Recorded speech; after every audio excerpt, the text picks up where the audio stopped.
Você está ouvindo NetoCast, Direito, Tecnologia e Informação nas redes sociais.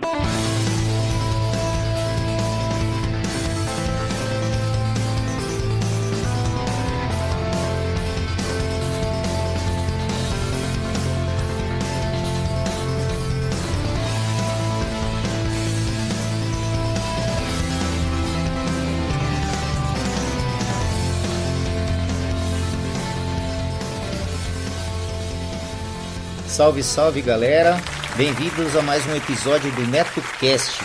Vocês podem acompanhar nossos podcasts pelo Facebook, Google Plus e também pelo Twitter, ou se preferirem, acessem diretamente o nosso blog no endereço www.josecastanhasneto.blogspot.com. Agradeço às pessoas que participaram e deixaram seus comentários em nosso blog, lembrando que vocês podem nos enviar as notícias de seus eventos, anúncios e sugestões pelo nosso e-mail drcastanhas@gmail.com. Este NetoCast chega até vocês com o patrocínio de BR Suporte Informática. A BR Suporte Informática é sinônimo de competência em assistência técnica e manutenção de computadores, notebooks, impressoras, redes e servidores Windows e Linux. A BR Suporte conta com pessoal altamente capacitado para prestar assistência técnica e manutenção em informática para pessoas jurídicas e físicas com atendimento personalizado direto nas empresas e domicílios. Faça seu orçamento gratuito na BR Suporte Informática e tenha certeza de trabalhar com técnicos que realmente entendem do assunto. Liguem 011 98 360 1311 ou 011 97250 2935. Se preferirem, mande um e-mail para anderson@brsuporte.com.br. Não caia na mão de aventureiros. Quando a questão é competência, escolha BR Suporte Informática. Seja um padrinho ou madrinha do NetoCast. Agora ficou mais fácil você apoiar o projeto do NetoCast. A partir de R$1 por mês, você ajuda o NetoCast a continuar trazendo informações e entretenimento para as redes sociais. Vejam também as recompensas para os padrinhos e madrinhas que colaborarem acima de R$5. O conhecimento é nossa melhor arma. Acessem www.padrim.com.br/NetoCast. Quero deixar meus agradecimentos aos padrinhos do NetoCast. Pensador Louco, dos podcasts Som no Caixão, Desleituras, Necrofilmicon e Exadoff. Acompanhe o trabalho do Pensador Louco nas redes sociais e também pelo www.pensadorlouco.com. Alexandre Ciufi, grande amigo aqui da Bela Vista, colaborador aí financeiro do NetoCast, assim como também nas pautas do NetoCast aí com sugestões de temas bem bacanas mesmo. Emerson, do Megafono, a plataforma que irá lhe ajudar a elaborar seu próprio podcast do zero. Acessem www.megafono.host. Repetindo, www.megafono.host. Yuri Brawley, do MongeCast, o podcast de entrevistas e bate-papo que irá te levar para o patamar de sapiência de um verdadeiro monge budista. Acessem www.mongecast.com.br. Danilo de Almeida, do Doublecast, o podcast de músicas, resenhas e indicações de bandas que irão fazer suas caspas virarem mandiopan. Acessem doublecastpodcast.blogspot.com. Meus sinceros agradecimentos, pois suas contribuições são fundamentais para manter o NetoCast no ar. O conhecimento é nossa maior arma. Oi, lembra de quando você gostava de músicas que ninguém mais ouvia, de filmes estranhos, de contos e histórias malucas, e por causa disso cresceu com todo mundo te chamando de pessoa esquisita? Vem aqui. Toma um ticket de entrada para o Teatro Escuro do Pensador Louco, em www.pensadorlouco.com. Um lugar de cultura que você não enxerga, só ouve. E não se preocupe se continuarem te achando diferente por causa disso. Muito pelo contrário, acho que você fará um montão de amigos por lá.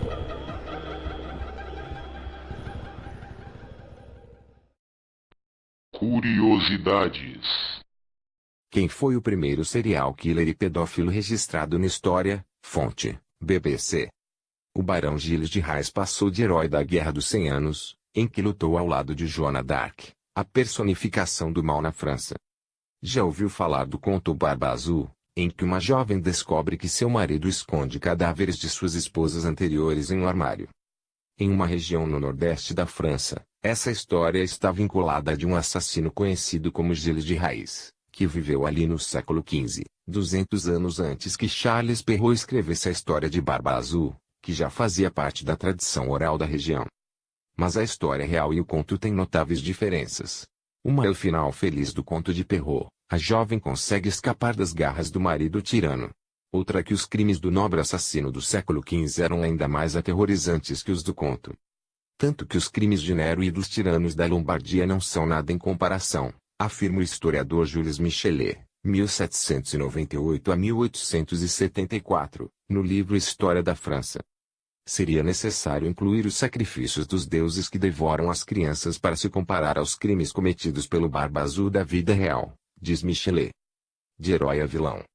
Gilles de Laval nasceu em berço de ouro em 1404, em uma família da Bretanha, que hoje é uma região da França. Ficou órfão aos 11 anos, quando passou a ser criado por um avô violento. Após a morte do avô, se tornou barão de Rais e ficou conhecido como Gilles de Rais. Herdou imensas fortunas, que o tornaram mais rico que o rei Carlos VII. Na época, a França estava em guerra com a Inglaterra, a famosa Guerra dos 100 Anos, e estava prestes a reconquistar a cidade de Orleans. O exército francês era liderado pela jovem Joana d'Arc, que conquistou assim muitas outras vitórias para os franceses. Gilles de Rais cavalgou ao lado de Joana na guerra e se tornou seu braço direito no campo de batalha. Aos 25, Gilles foi nomeado Marechal da França, antigo título dado ao mais alto comandante das Forças Armadas Reais. Viu de perto a traição contra Joana cometida pelos militares e pelo rei, que a entregaram aos ingleses. Ela foi julgada pela Inquisição e acusada de heresia, condenada à morte e queimada na fogueira em 1431. Enquanto ela hoje é recordada como heroína e chegou a ser canonizada pela Igreja Católica, Gilles acabou se tornando um símbolo de vilania e a personificação do mal na França. Jovem e imensamente rico, após a morte de Joana d'Arc ele largou as armas. Segundo livros de história, se entregou a uma vida de excessos, orgias e a uma obsessão com o sexo e a morte.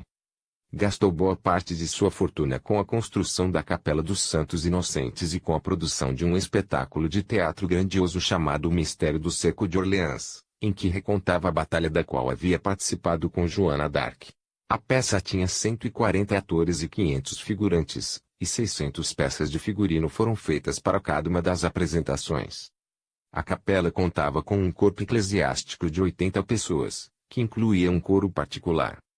Sem dinheiro, começou a se interessar por alquimia, que se acreditava na época ser uma ciência capaz de transformar metais diversos em ouro. Depois, começou a vender suas propriedades para bancar seu estilo de vida extravagante, o que gerou revolta em sua família. Com medo de ficar sem herança, membros da família apresentaram suas preocupações ao rei, que impediu Gilles de vender qualquer outro bem.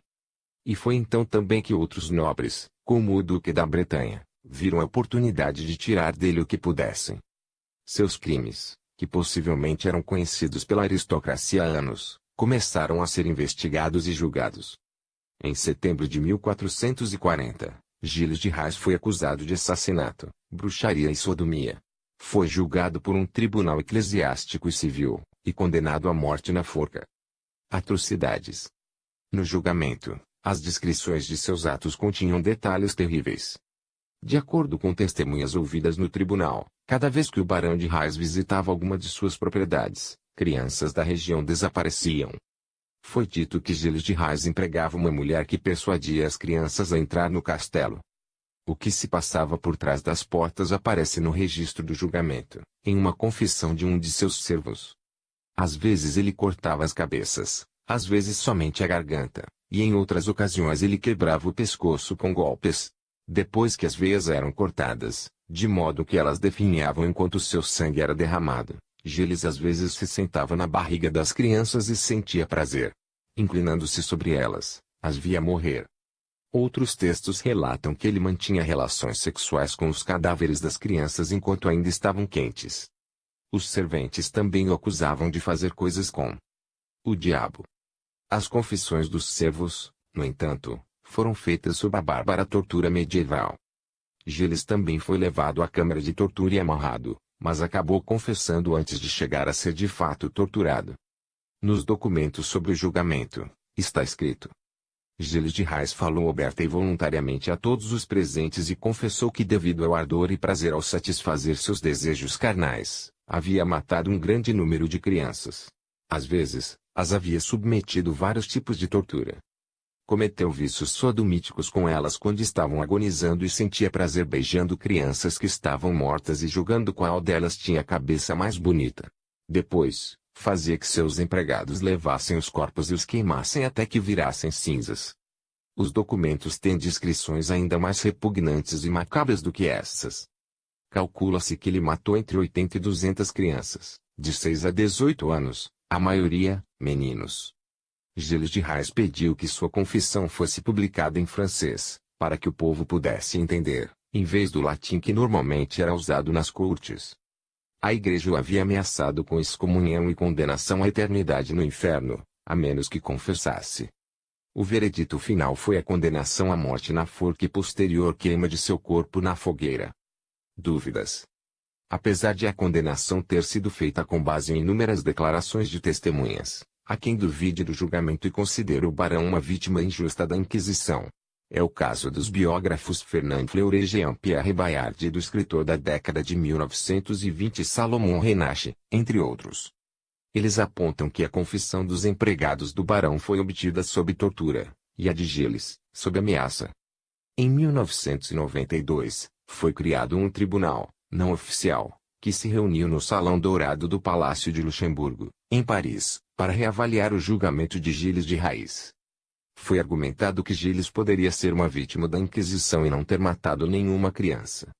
Gilbert Proutot, autor de uma biografia de Gilles de Rais e organizador do evento, argumentou que o barão foi executado porque o bispo Malestroit e seu aliado Jean V, duque da Bretanha, cobiçavam suas propriedades. Após a execução de Gilles, o duque da Bretanha recebeu todos os títulos e terras de Rais. Para o ex-ministro da Justiça francês Michel Crepot, a verdadeira motivação do julgamento de Gilles era política, como havia acontecido com Joana d'Arc. A maioria dos historiadores, no entanto, concorda que é muito mais provável que de fato o barão fosse um criminoso. As duas teses são plausíveis. É possível que seus crimes, cometidos contra filhos de camponeses, tenham sido ignorados pela nobreza até que tenha se tornado conveniente politicamente processá-lo e condená-lo. Ou até que tenham se tornado horríveis demais para serem ignorados. Informações curiosas, tecnologia, comportamento e filosofia, principalmente a de boteco. Tudo isso e muito mais no Pudimcast, o podcast mais gostoso da galáxia. Coloque o fone, dê o play e ouça direto pelo pudimcast.com.br ou pelo Spotify ou pelo seu player de podcast favorito. Pudimcast, o podcast mais gostoso da galáxia.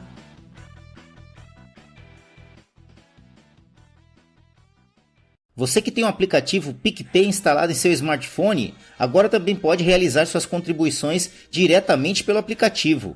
A partir de R$1, você ajuda a manter o NetoCast no ar. Isso mesmo, menos que um cafezinho. Procurem por @NetoCast diretamente em seu aplicativo PicPay e ajude o NetoCast. E aí galera, beleza caras?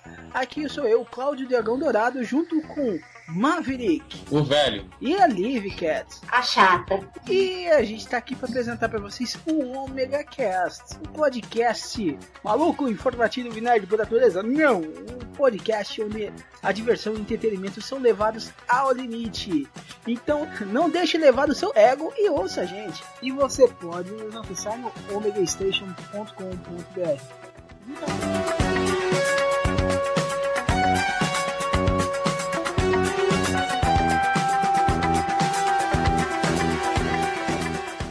O NetoCast também está no apoia.se.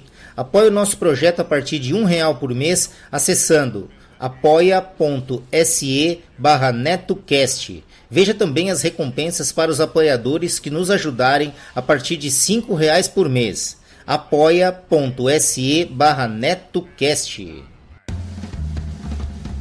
Fala pessoal, beleza? Aqui é Gilberlan Santos. Quero convidar vocês a conhecerem o EitaCast, um podcast nordestino. A gente aborda diversos temas, nostalgia, filmes, séries, músicas, histórias de terror também. E você encontra a gente no eitacast.com.br. É isso aí, ouçam o EitaCast, cultura e reflexão.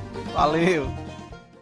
Aproveito também para informar que o NetoCast está disponível no Spreaker, no SoundCloud, no iTunes e também temos o nosso canal lá no YouTube. Basta procurar no YouTube por NetoCast e lá você terá o áudio de nossos podcasts também em forma de PowerPoint lá com o áudio e com os avisos e imagens relativas ao podcast do dia.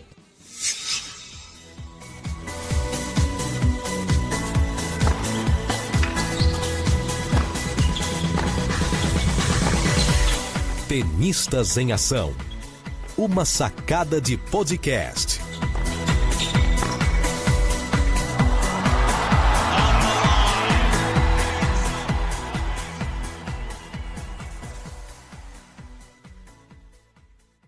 É isso aí.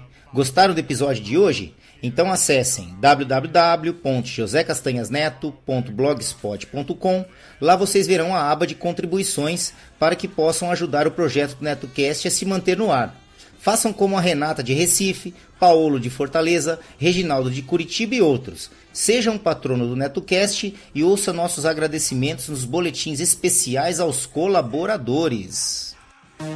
Nossa, de novo? Outra vez essa música? Cansado de sempre ouvir as mesmas músicas nas rádios? Quer conhecer algo de novo e não sabe por onde começar? Conheça o Fermata Podcast, um podcast que fala sobre música de uma forma descontraída e sempre trazendo algo de novo para você conhecer. Acesse fermatapod.com.br e venha ouvir os nossos episódios.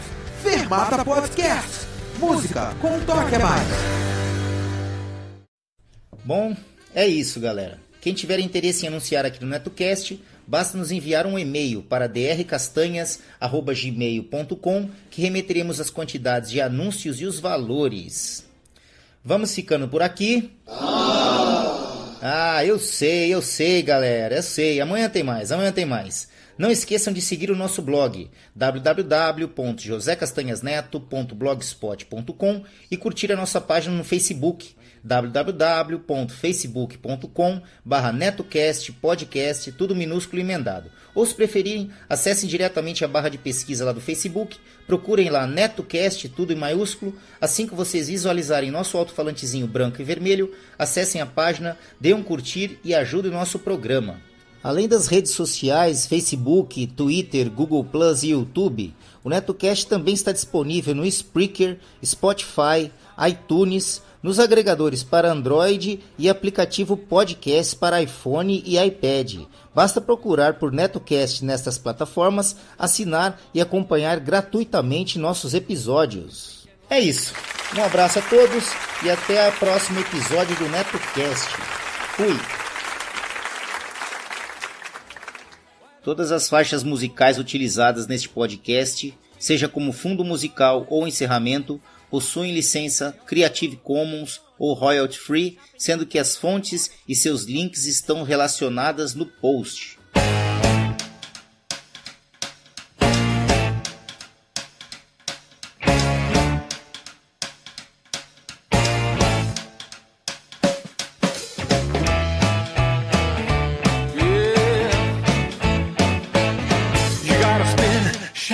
Let it all out. Twist, groove, making a move. Well, feeling the heat.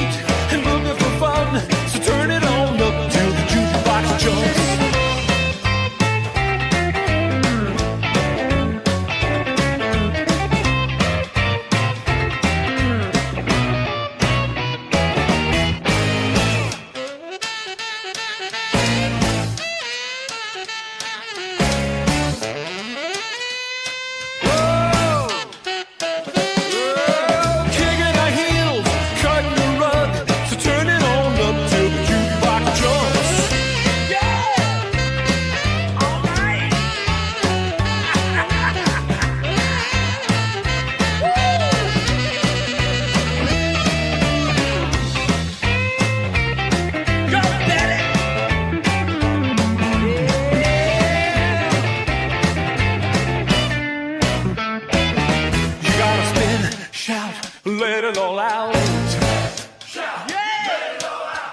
Twist, groove, making a move. Well,